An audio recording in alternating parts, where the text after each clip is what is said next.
Say you notice that every time you have a cup of coffee, you start to feel jittery afterwards.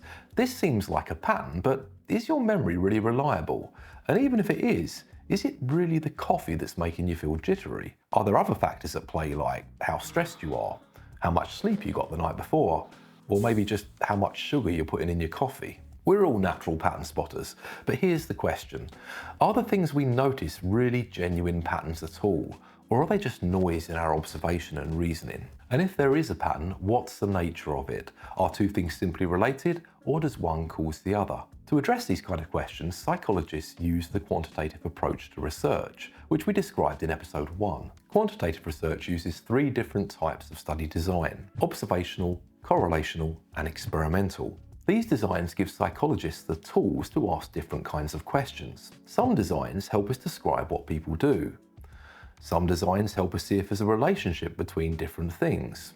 And other designs go further to allow us to test for cause and effect.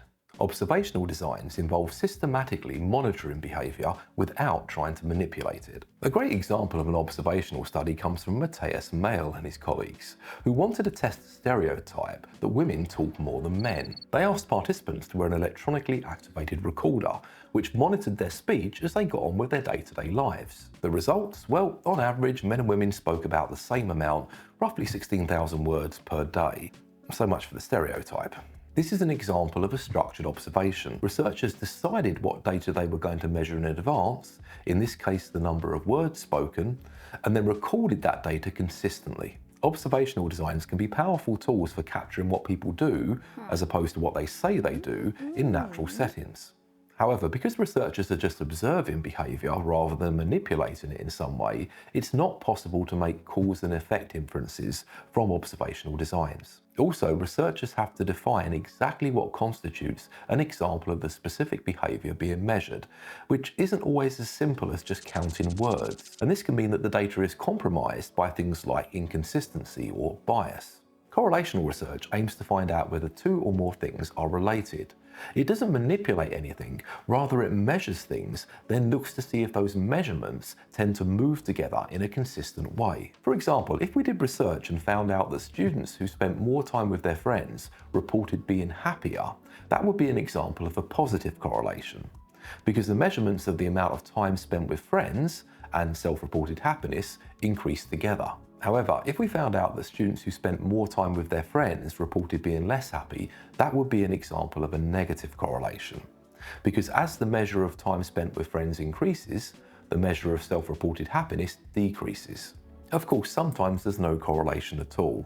2 or more things just don't relate to each other meaningfully and consistently. A good example of a correlational study was reported by Diener and Seligman. They wanted to know, what sets the happiest people apart? Is it money? Is it fitness? Is it educational attainment?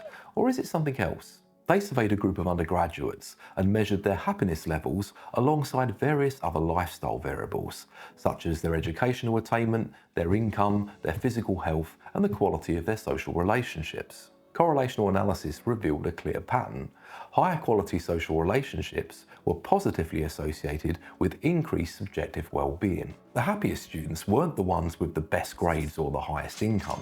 They were the ones with the strong, supportive social connections. The big strength of correlational designs is that they help psychologists identify meaningful relationships between real-world variables, often in very large samples of people. They can be especially useful when other designs might be impractical or unethical. However, as with observational designs, correlational designs can't tell us what causes what. Do close relationships make people happier, or do happier people build closer relationships? Of course, a third factor that hasn't been measured, like a personality trait, could have a stronger influence on both happiness and close relationships. An experimental design lets us test for cause and effect. What makes something an experiment? Well, 2 things. First of all, systematically manipulating 1 or more variables whilst trying to hold other variables constant.